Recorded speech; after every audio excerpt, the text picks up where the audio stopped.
The overall goal of this experiment is to visualize and quantify compartmentalized translation events taking place during the initial steps of cell adhesion.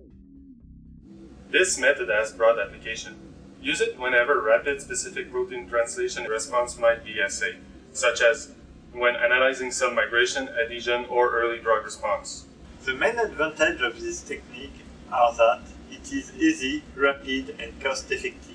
It only requires permethrin, antibody directed against permethrin, and a standard confocal cell imaging system.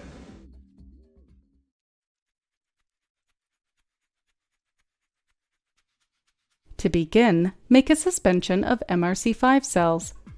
Use trypsinization, followed by centrifugation, removal of the supernatant, and resuspension in DMEM with 10% FBS at 40,000 cells per milliliter.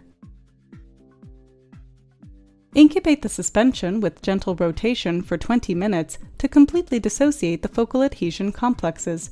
This is critical.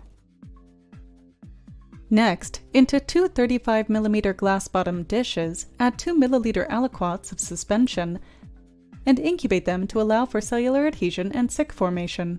After 40 minutes, treat one plate with cyclohexamide and return it to the incubator. This plate will function as the negative control. After 55 minutes, apply pyramycin to both plates at the predetermined concentration and incubate the plates for 5 more minutes.